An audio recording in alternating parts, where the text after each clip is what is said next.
bi gën koo xóotal ak acteurs yu médias yi si jamono ji nga xam ne pëccoxoo am na si wàllum presse bi d'abord naka nga gisee réaction président de la République Bassirou Diomaye Faye si jalte bi am si presse bi. Merci Abdoul Aziz. Moi je pense qu'il n'est jamais trop tard de bien faire. Oui. Fii président Bassirou Diomaye Faye mujjee foofu la ñu waroon tàmbalee. Sénégal dañ ko xamee ci benn cëslaay bi mooy waxtaan.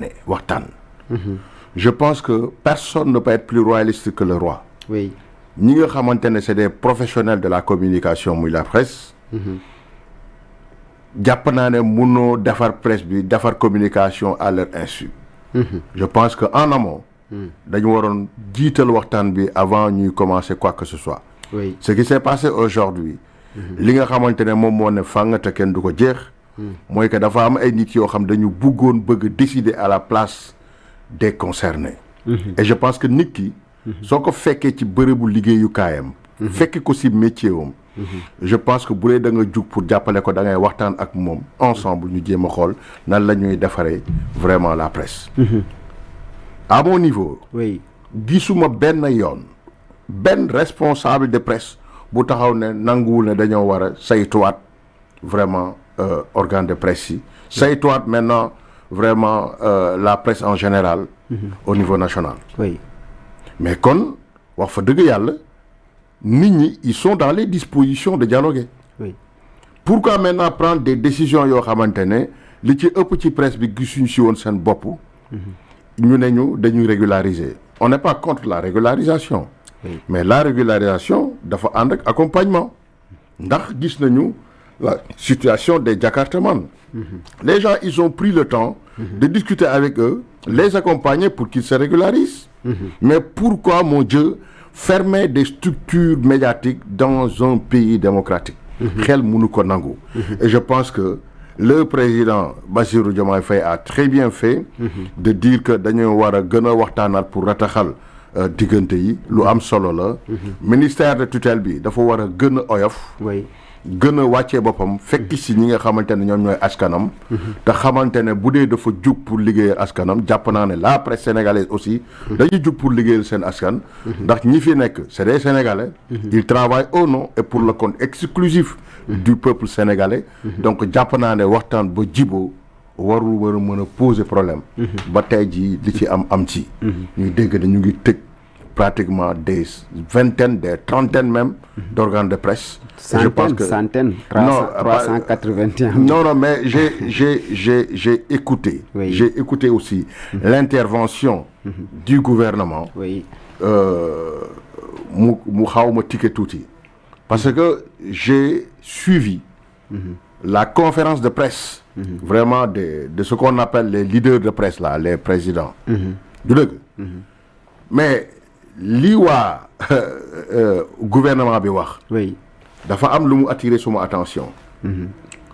mooy ne dañu ne 300 et quelques organes de presse la ñu tëj. 381. mais où sont ces gens-là? Oui. parce que li tax ma attirer sama attention ñi toogoon ci table bu yëpp. ñoom ñëpp accordé nañ leen. oui. donc ñi nga xamante ne. dañoo tëj seen organe de presse ñan la.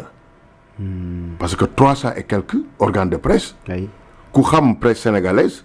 non suñ ko tëjoon Sénégal yëngu. donc moi je pense que il y a aussi une dose de manipulation. Oui. mais dama ne même bu dee ñaar la. waruñu ko tëj man je ne parle pas même du nombre. mais dama ne même bu dee 2 organes de presse la. ils n'ont pas le droit. ils n'ont pas le devoir. de fermer ces organes de presse ñoom xam la lañ leen fi àndee. Oui. pour ñoŋal la démocratie. Nous avons combattu le régime du président Macky Sall. Oui. Pour une raison très claire. Oui. Moi, c'était de renforcer la démocratie. Mener un combat contre les détournements de deniers publics. Oui. C'est la raison pour laquelle on s'est battu avec Macky Sall durant ces 12 ans. Quand nous sommes venus, li ñuy xaar ci ñoom mooy que nañu def lu gën li Macky Sall defoon. Et je pense que di tëj ay organes de presse bokkul ci li nga xamante ne dafay ñoŋal démocratie mais bokkul ci li ñu doon xaaree ci ñoom. Donc une fois de plus moi je pense que il n'est pas trop tard de bien faire, mais il fallait commencer par échanger avec les principaux concernés, mooy ñi nga xam te ne ñoom moom seen organe de presse. Très bien, am na solo daanaka fi nga waxee foofu sax laa ñëwaat ak yow presse bi ñoom ñoo njëkk a nangu assainir bi nga xamante ne nii moom la ñuy bëgg a def média yi loolu sax d'ailleurs moo taxaw ñu taxawal le code de la presse depuis 2017 moo nekk Sénégal daanaka mën nañ ne xëy na mise en exécution bi sax xëy na doxul carrément niñ ko war a doxalee ndaxte yëpp aussi matewul pour ñu mën a exécuter loolu carrément mais ministre bi waxtaan bëgg nañ ko waaye ministre boo xam ne boo ko woowee doo ko jot su la envoyé message également aussi du la tontu doo am benn retour si moom te moom dafay génn rek publier ab listam dem d'ailleurs sax question bi nga xamante ni journalistes yi dañ koy poser parfois les autorités duñ ko am si moom est-ce que kooku itam waxtaan bi nga xamante ni war nañ ko mën a def yomb na pour ñu am ko si moom. xam nga moom laa lay wax noonu moo tax ma ne il n'est pas trop tard de bien faire. Oui. Aujourd'hui ce qui s'est passé avec le ministre mooy que moi j'ai l'impression qu'il avait l'accord de ses leaders. Il avait l'accord de ses supérieurs, à savoir le PM ou le président de la République. Oui. Tu ne peux pas vouloir diriger maintenant des responsables, je dirais bien. Pour le bindee doo leen tontu. Suñ la oowee doo leen tontu. Mais suñu utee pour accorder leen audience doo leen jël. Mais c'est-à-dire que foofu vraiment volonté politique bi la mën a pousser pour nga liggéey convenablement new fa. Maintenant attendons d'y voir plus clair. Ndax bu dee aujourd'hui lors du dernier conseil ministériel le président Bassirou Diomaye Faye a été très clair, je pense bien. Oui. Que il a donné maintenant des orientations très claires. Oui. Pour que ñu gën a raxasal diggante yi. Oui. On verra maintenant est-ce qu'il va recevoir maintenant les concernés. Parce que là il s'agit d'une injonction.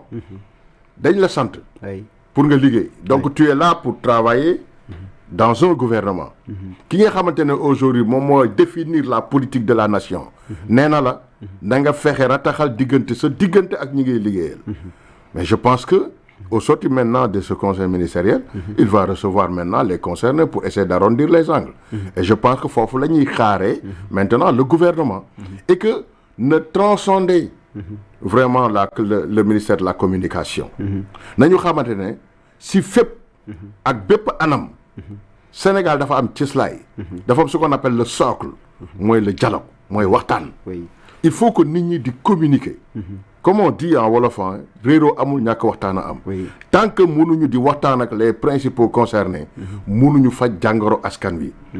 Man mënuma la fekk sa kër dëkk nekk si mbedd mi bëgg la fajal sa problème si biir kër c'est pas possible. Yow mi nekk sa biir kër yow yaa xam jàngoro bii nekk sa biir.